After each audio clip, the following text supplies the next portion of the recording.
Welcome to Seattle Unity, and welcome those who are listening from home. Today, we're going to start with Yes, God. Stand if you are able.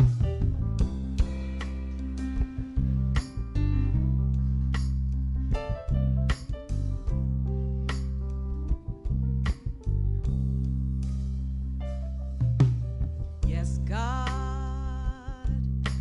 Yes, God. From the bottom of my heart to the depths of my soul, yes, God, completely yes, my soul says yes. Let's do that again. Sing it out strong now. Yes, God, yes, God, from the bottom of my heart to the depths of my soul, yes, God, completely, yes, my soul says yes. Olivia, would you take a verse, please? Not my will, God, but thy will be done. There's no more I, only Christ who lives in me. Oh God, I give my everything to you. I am surrendered completely through and through. Yeah. Yes, God. Yes, God. From the bottom of my heart to the depths of my soul. Yes, God. Completely, yes. My soul says yes. And so we take this opportunity to turn our attention within as we know the truth of our opening statement together. There is but one presence and one power in my life and in the universe, God the good, omnipotence.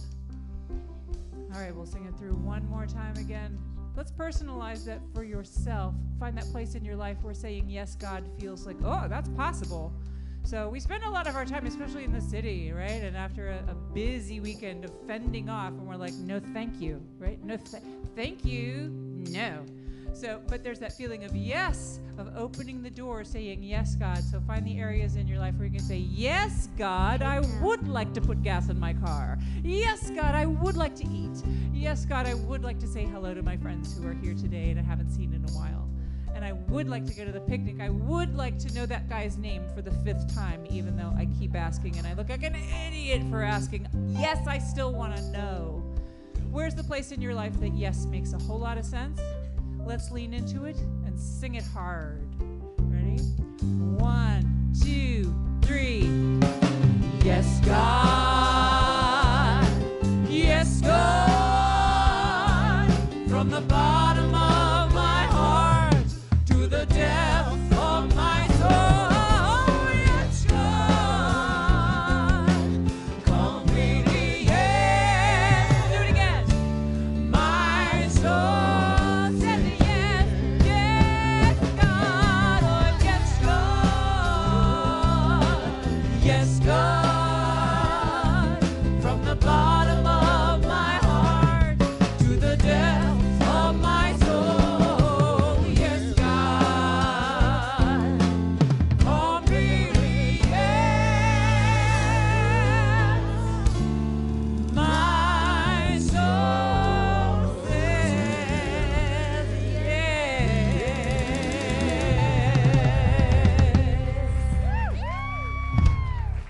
Please be seated. Good morning. Welcome to Seattle Unity, and those of you who are watching from home, welcome as well. So let us turn to our mission statement together. We are a welcoming spiritual community, thriving in the heart of Seattle, celebrating, inspiring, and deepening our individual and collective spiritual journeys. Can I get an amen? All right, so for those of you who are watching at home, please type in any prayer requests and where you're watching from. And for those of us in the room, the prayer box is around the corner, so fill that out. And we will bless you throughout this week. So today is picnic day, and our men's group is hosting it. So we invite you, following the service, just walk across the street. It's easy breezy to Denny Park. And whether you've brought anything to share or not, we always have plenty of food. I brought spicy, hot baked beans with chipotle peppers, so they're really hot. Anyway, so join us following the service. We're going to have burgers, hot dogs, and Beyond Burgers. So join us for that. So also want to let you know that we're still running our stewardship campaign. And even if you're already a giver, we'd love for you to fill out the cards because it helps us to know how many are connected and giving in this way. And it's a pledge, so it's like stepping in. So right now we have 37 cards. We're looking for 100% participation, and we have 131,000 pledged. So that's wonderful. And now we're going to see a testimonial video by our own Jackie Roberts. My name is Jackie Roberts, and I became acquainted with Seattle Unity in 1985. And each time I get ready to put a step forward, it seems like the Seattle Unity hand is on that step, helping me to move forward. And a good example of that is in building the labyrinth at Seattle Unity. I had an idea, and people came forward, and it just evolved, and we were all in. And when we started Umoja, to make sure that African Americans or people of color were inclusive, I could not believe the support that the whole church gave us. Our goal was to have people of color feel included and to see themselves in the church, as well as to educate the greater community of our church about the real story of BIPOC people, instead of seeing the things that the mass media portrays of us. And as a result of that, I think we've gone so deep in our conversations with individual congregants and have learned so much that we have become mainstream. We've had Kwanzaa as part of our service. We've had study groups as part. We've had teachers to come in and teach us, and the whole community participates. So I know Unity, they don't go out and tell people proselytize or whatever, and we should. I don't know what's wrong with us, actually.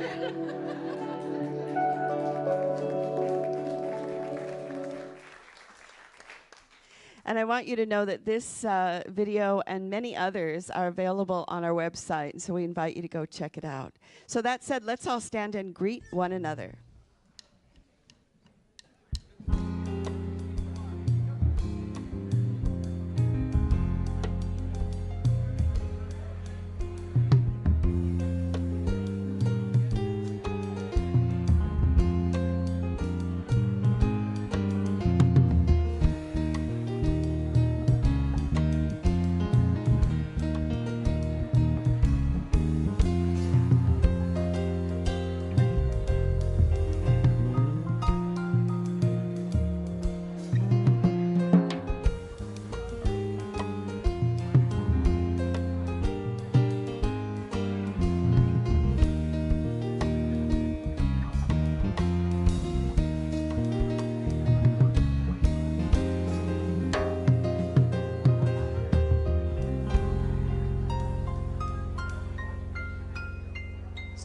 standing as you are able. You know this song, but I'm going to have one of our congregant singers sing a rubato intro. I can't. That's me. We always have good, fabulous congregant singers. This is Monique here. This is Providence over there. This is First Day here. Hi, Providence. Hello. You know Zahara, and the one on the end is Zahara's mom, Kelly. And that happens My when you wonderful come here and mama. you start having a good time. Eventually, you make your mom come too. I love you, Mama. That happens too. Monique also brings her mom as well. All right, go ahead, Zahara, sing it out. God is my soul, yeah. God is my power, yeah. God gives me everything I need, yeah. So I give thanks for all my blessings. God gives me everything I need. Hallelujah. God is my source. God is my power. God gives me everything I need. So I give thanks for all my blessings. God gives me everything I need. Do it again. Got it. God is my source. Oh, God is my power. God gives me everything I need. So I give thanks for all my blessings. God gives me everything I need. Love is love. Love is my source. Love is my power. Love gives me everything that I need. So I give thanks for all my blessings. Love gives me everything that I need. How about faith? Faith is my source. Faith is my power. Faith gives me everything I need. So I give thanks for all my blessings. Faith gives me everything that I need. Peace, real quiet. Peace is my source. Peace is my power. Peace gives me everything I need. So I give thanks for all my blessings. Peace gives me everything. Wrap it up, some joy. Joy is my source. Joy. Gives me everything. Oh, yeah. So I give thanks for all my blessings. Joy gives me everything I need. Joy gives me everything. Joy gives me everything I need. Last time. Joy gives me everything I need.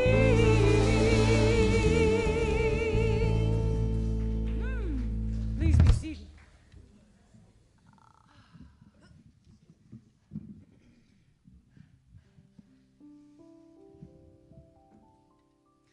And we're moving into the more contemplative part of our service. In every Unity service, we make time for a meditation. Today's will be a wonderful silence of about 3 or 4 minutes. I encourage you to get comfortable in your chair so that you can share that silence easily with us. But the first step into this more contemplative type of gathering is brought to us through our community member, Marcia Rutan, one of our many poets. We have several poets in this. We didn't used to. You made more poets happen. You manifested poets.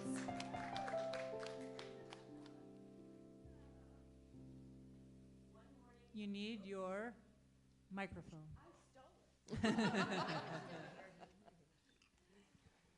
Thank you.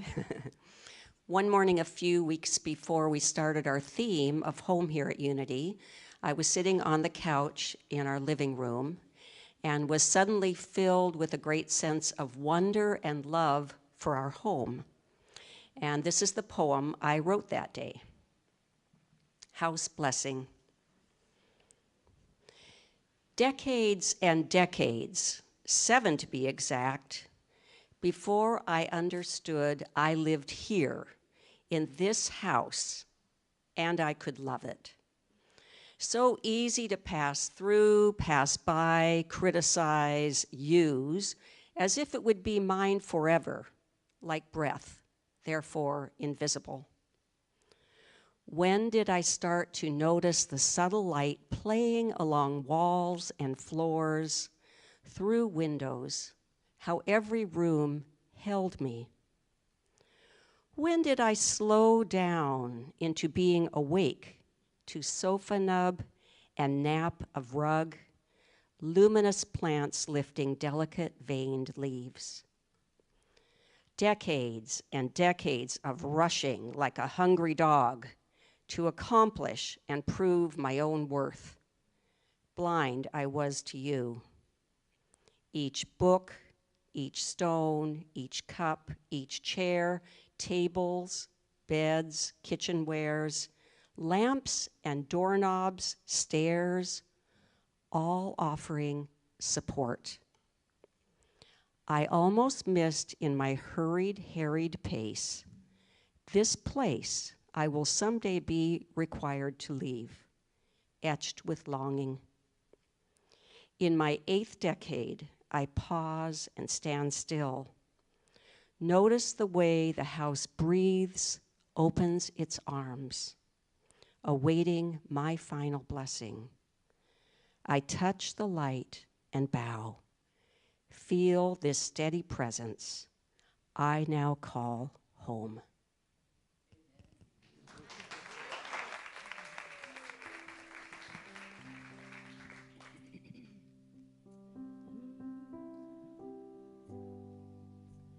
This is an older hymn.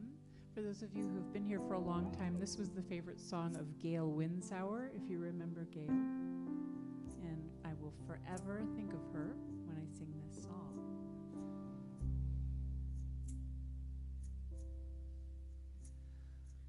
Lord, prepare me to be a sanctuary, pure and holy, tried and true, with thanksgiving, I'll be a living sanctuary for you. Lord, prepare me to be a sanctuary, pure and holy, tried and true, with thanksgiving, I'll be a living sanctuary for you. Lord, prepare me. Lord, prepare me to be a sanctuary, pure and holy,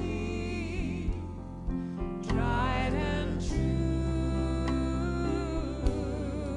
with thanksgiving,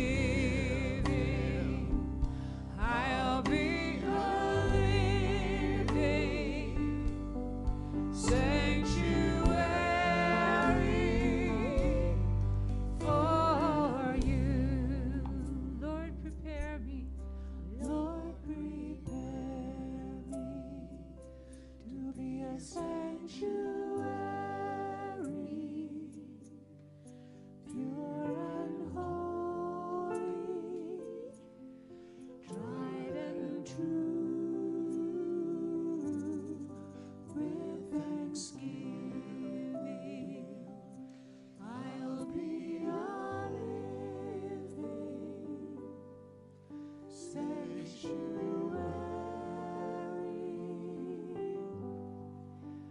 for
This is a Laura Nero song from 1968. It's kind of perfect for today. Can you survey? Can you picnic? Can you survey? Can you picnic? Try that. Can you survey? Can you picnic? Can you survey? Can you picnic? Surrey down to a stone so picnic. Surrey down to a stone so picnic. There'll be lots of time and wine. Red, yellow, honey, sassafras and moonshine. Red, yellow, honey, sassafras and moonshine. Ooh, picnic. Can you hurry? Can you picnic? Try that again. Can you surrey? Can you picnic? One more. Can you surrey? Can you picnic? Surrey down to a stone so picnic. Surrey down to a stone so picnic. Rain and sun come in again, and from the sky comes the Lord and the lightning, and from the sky comes the Lord and the lightning. Ooh, can you picnic? How can you surrey? Can you picnic? How can you surrey? Can you picnic? One more. Can you surrey? Can you picnic? All right, new section, ready? Surrey, surrey, surrey,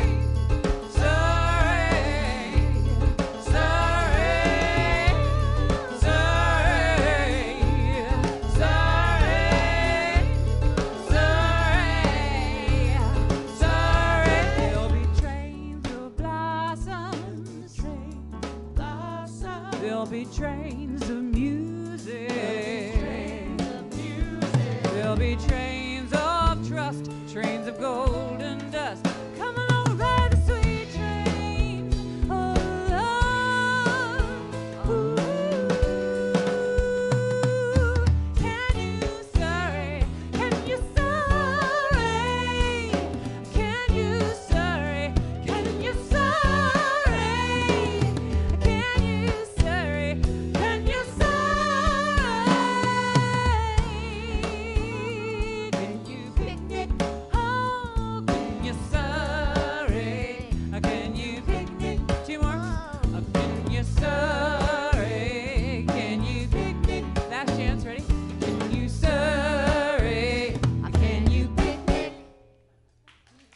Nice job. Thank you.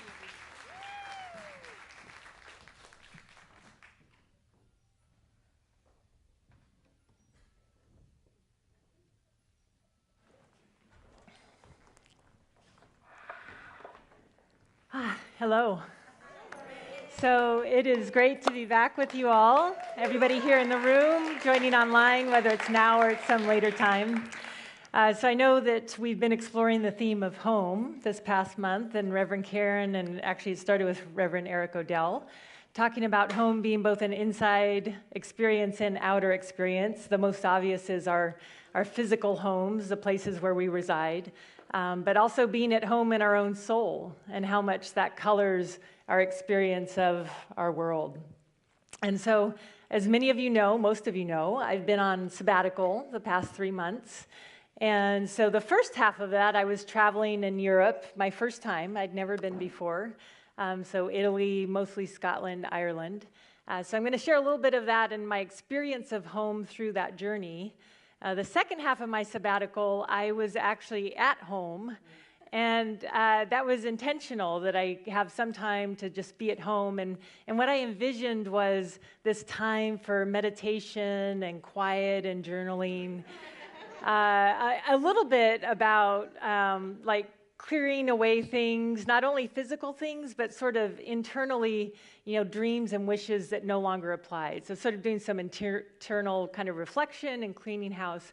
And it wasn't exactly that. And so I'll get to that later on in the story. So the first part of my journey, as I said, I started in Italy. I was with a group.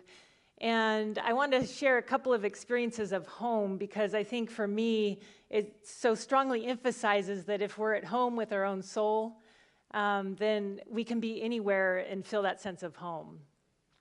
Before I go into that, though, I'm just curious because we've been delving into this theme of home together as a community. When I say home, like what occurs to you? Like what comes to mind? I just invite you to call out words. Like, cats, yes. For me, it's my dog Toby, but yes, cats, our pets, our furry family. Peacefulness, yes. What else?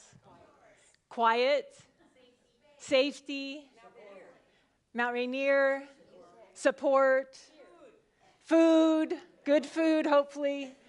Yes, yeah. Gardens, woods, lake, yeah. Family. So obviously you can see some of it's actual tangible things, right? But it's also those inner qualities that we associate with home. So for me, peace, calm, sanctuary, so that sense of belonging. So all of those things. And so I started my sabbatical in Italy, and it was very busy. We went to a lot of places. Do you have a week? We'll stay here and I can... I've got a slideshow, and no, I'm not going to take you there. But my favorite place was Assisi. And we kind of ended there towards the end, and I fell in love with it. And I think in part it was because there were not quite as many people as all the other places we went. It was just packed everywhere. But also I have this really strong resonance. We went to a number of different places where both St. Francis and St. Clare really began their ministries, where they heard the call to go into ministry and start certain orders. It was both the physical beauty and then also this sort of energetic resonance. And there was something in me in those experiences of just sitting in the quiet in these various places, and I was just moved to tears. Those moments where there's something that touches you and you can't necessarily even put it to words, or maybe you can put it to words later. And I had several of those moments in Assisi. And so I think for one, that's why it stands out so strongly. But it was that sense of this deep listening and reconnecting to my soul in a deeper place. Kind of in the busyness of life, sometimes we can start to move away from hearing that clear kind of voice of our soul. And that, for me, felt like this kind of reconnecting again at a deeper level. And so I felt completely at home in those moments where I just had this sense of belonging, even though I was in places I'd never been. I was in a foreign country. I was mostly with people that I was, just knew for a very short time. But it was a total sense of being at home. So on my journey, I eventually wanted to go up to Scotland and then Ireland. But since I was down in Italy, I thought, well, I only want to do train travel. So why not stop in Paris and London? Because, it's on the way. So one of my days in London, I actually ended up sick. And so I was very ill, and I had a fever. And so I literally could not get out of bed, so a whole night and day. And I felt so not at home. I was longing for my own bed. I wanted something familiar. I was in a really noisy Airbnb with 7 other people with thin walls, with trying to get into a bathroom with 7 people all sharing the one bathroom. And I don't know if anybody else has had that experience where you're traveling or you're somewhere and you're not feeling well, and you just really long for your own bed. And so I had no sense of home in that moment. And so again, it's as much, some of it was the physical environment, but a lot of it was that inner sense and kind of that disconnection and not feeling at ease in my own body, feeling ill. And so this sense of not belonging, not being at home or at ease. And then fast forward, I eventually did make it over to Ireland. I had a lot of experiences of feeling at home along the way through Scotland. But there's one in particular where along the Wild Atlantic Way, that's on the west coast of Ireland. It's gorgeous. There's all these different peninsulas. And so this one day I was out on Sheep's Head Way. And yes, I did see lots of sheep. There actually are sheep on Sheep's Head Way. And I got out to the very far point and just sat there and meditated and just was with the Atlantic Ocean. And it was this kind of perfect day with just the cloud cover and the ocean and the moving colors and the air. And vaguely I could hear once in a while a few people, not very many, kind of on the trail way back behind me. But I felt like I had this little piece of Ireland on this point all to myself. And it was just this moment of feeling so at peace, so calm, so present, and so at home. Even though, again, it was a place I had never been before, I felt so completely at home because my soul felt so fed and nourished and so at peace and a sense of belonging.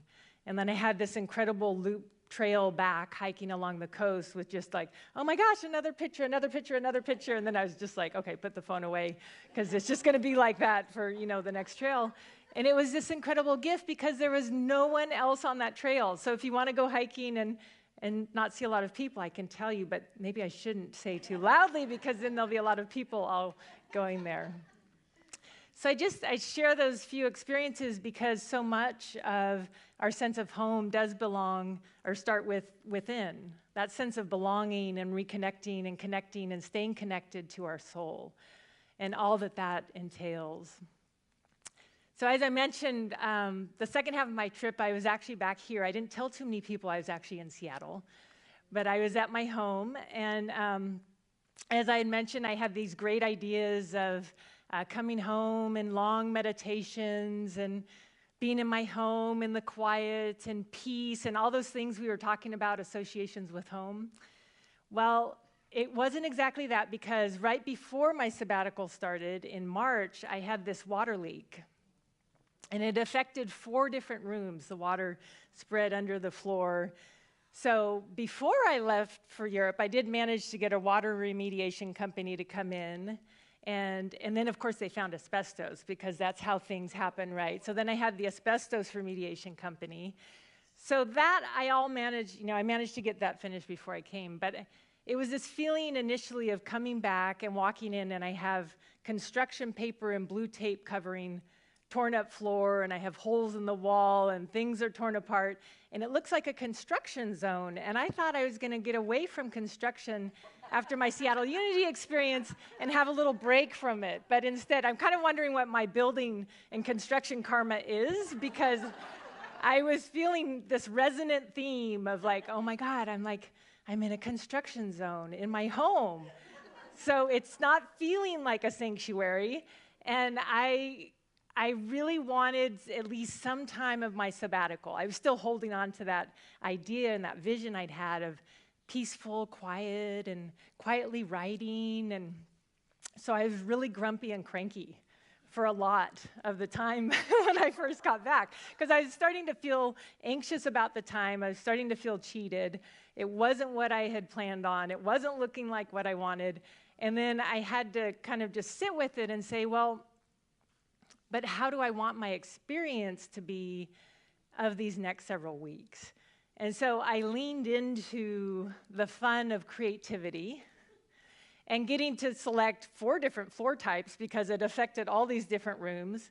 I was selecting paint colors and hardware and all of these, and new hardware for the bathroom where the leak was, and new cabinetry, and all of this was happening. And so I was actually having fun with that. Every once in a while, the grouchy, cranky part would come up, but mostly it was gone.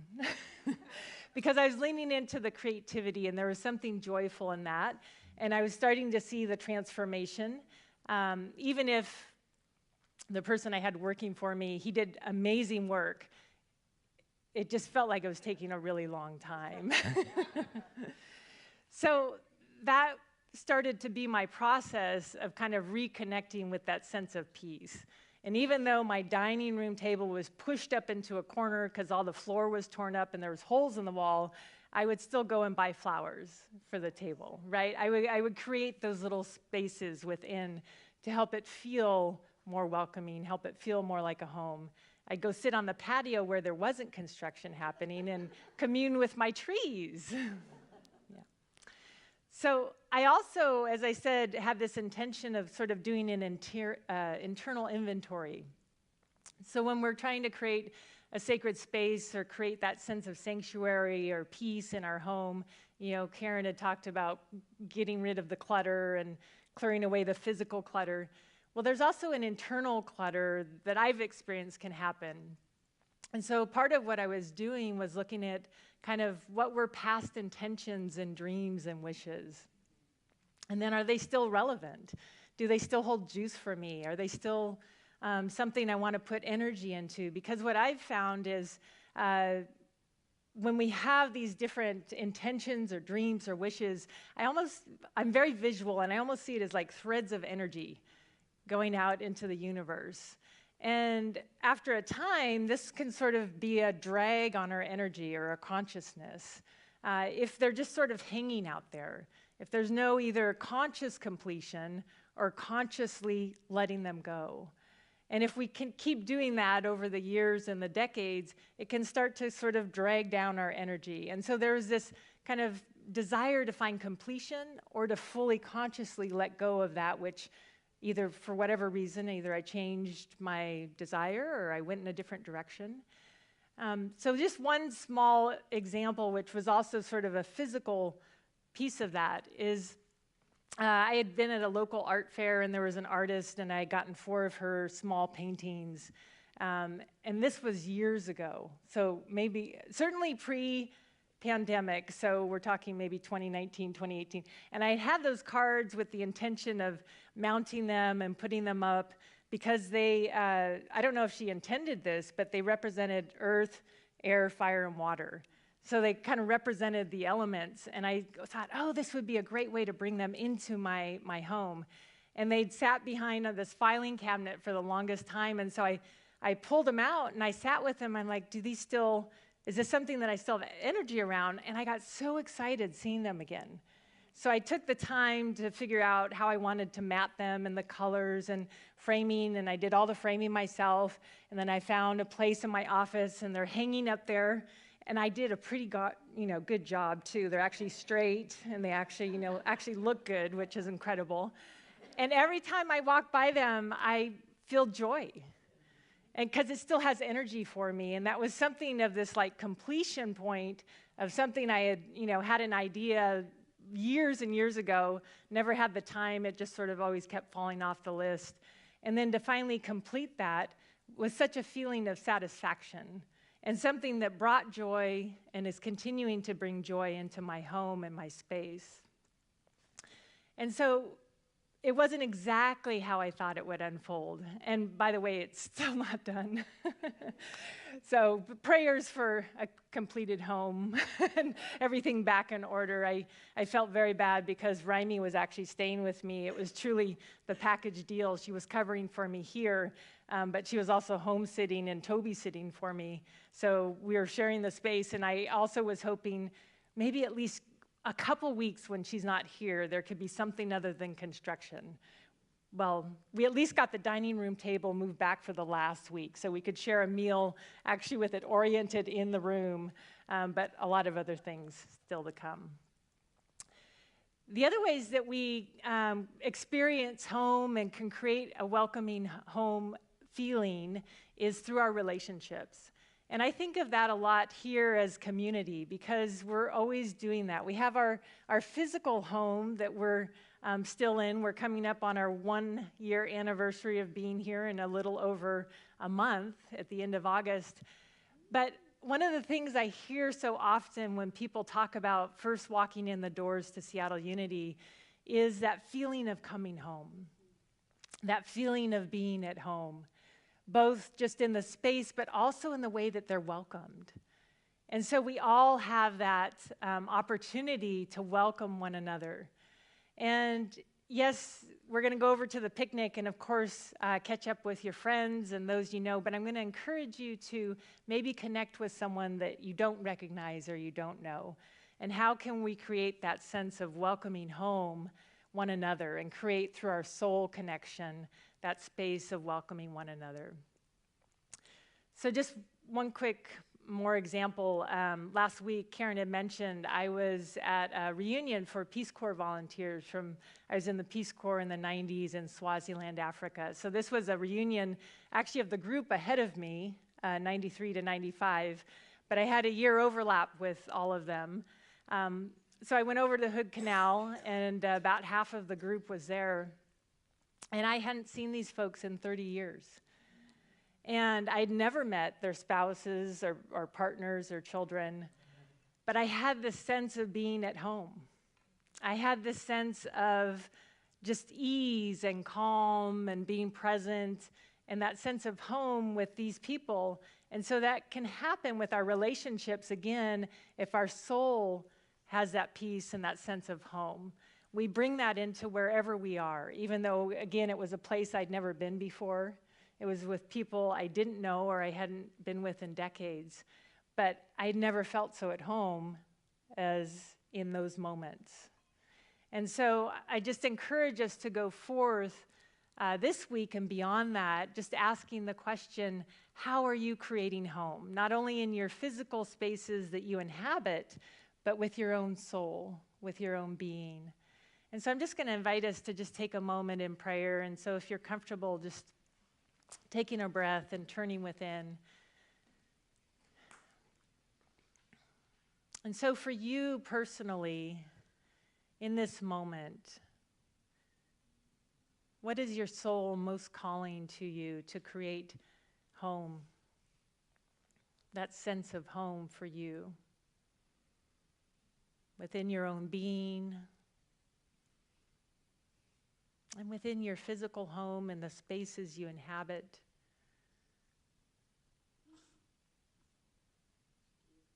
And within this community.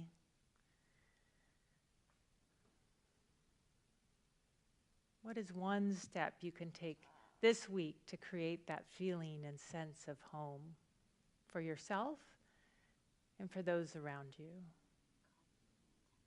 Yeah. And so I invite you to make that inner commitment and go forth and live that. And so it is. Amen.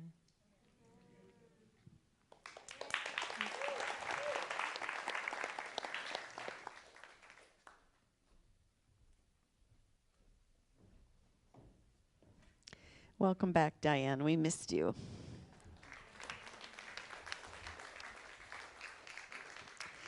So we come to that time in our service where we share our tithes and our love offerings. And so as our ushers come forward, we prepare to give to this moment.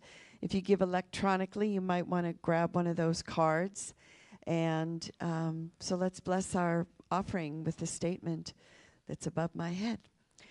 I give willingly, joyfully, and lovingly, knowing that God is the constant source of my supply. I give with graciousness and receive with gratitude.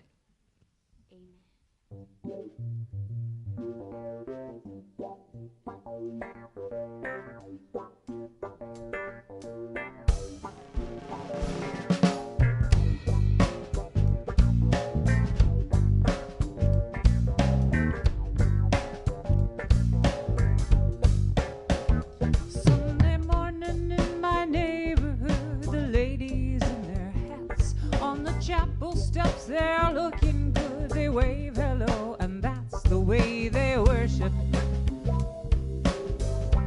What they love and how they worship. You know they take some extra time to be sure they're looking fine, 'cause they got someplace to go on Sunday. Someplace to go on Sunday. Someplace to go on Sunday morning. Yeah.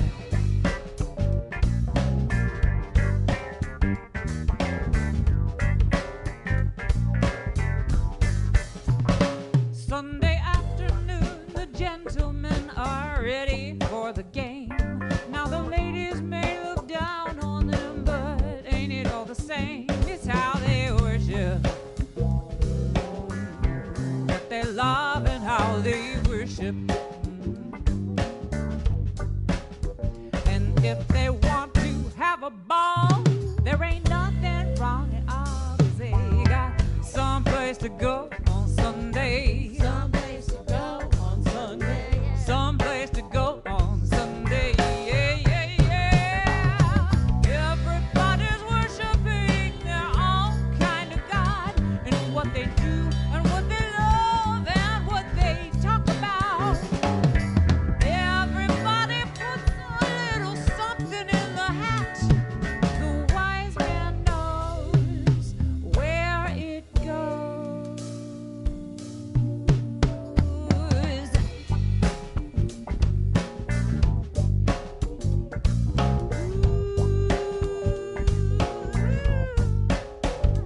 Sunday night, my upstairs neighbors with their crystals and their bells and their meditation pillows and their semi-legal smells, but how they worship, yeah, what they love and how they worship, yeah, yeah, yeah. Now you don't say that it's a sin to go traveling within, 'cause that's just someplace to go on Sunday. Someplace to go on Sunday. Someplace to go on Sunday, yeah, yeah, yeah. Everybody got to have their own kind of Sunday. Maybe Tuesday, maybe Friday, maybe now. Everybody's following in somebody's footsteps. The wise men know you got to go someplace on Sunday. Someplace to go on Sunday. Someplace to go on Sunday. Someplace to go on Sunday. Someplace to go on Sunday. Someplace to go on Sunday. Someplace to go on Sunday. Someplace to go on Sunday. Someplace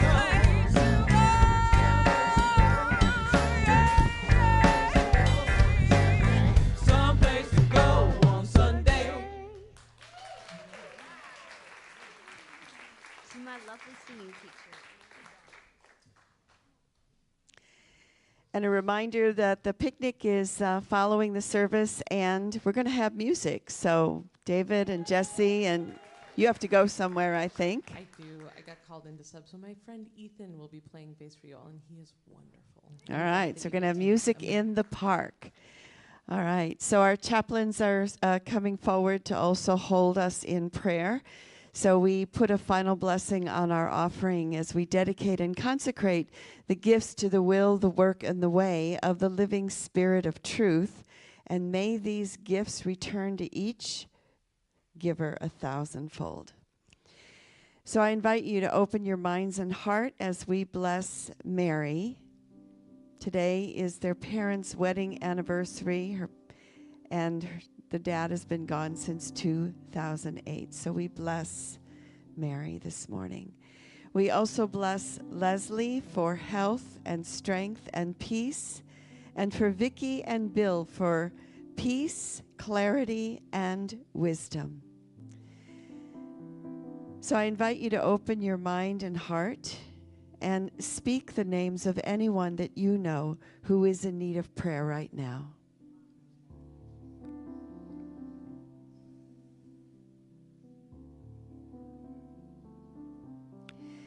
And so we know this truth. The light of God surrounds us. I am light. The love of God enfolds us. I am love. The power of God protects us. I am power. The presence of God watches over us. I am presence. Wherever we are, God is, and all is well. Let's sing a closing song together. I invite you to stand as you are able and hold hands if you'd like to. For any of you who are new here, I just realized somebody who had been here like 3 or 4 times and didn't realize there's a meditation chapel right across that round thing there. You can go in that room, and it's really cool. And if you haven't been in there before, I invite you to check it out after the service. Otherwise, join us over across the street. the coffee and tea and that sort of stuff that's normally done upstairs is going to be done across the street. If you brought something with you and you took it upstairs, don't expect it to arrive there unless you take it there yourself. Because this is one of those congregants coming up and making it all happen, and we're very grateful that so many of you have stepped forward. And thank you again to the men's group. We're going to sing All Is Well. We'll sing it through 3 times. You'll catch on. Don't worry about it. All is well, and I am grateful. All is well, and now it's time to let it go. All is well, and I am grateful. Life is good, life is good, and so it is. All is well, and I am grateful. All is well, and now it's time to let it go.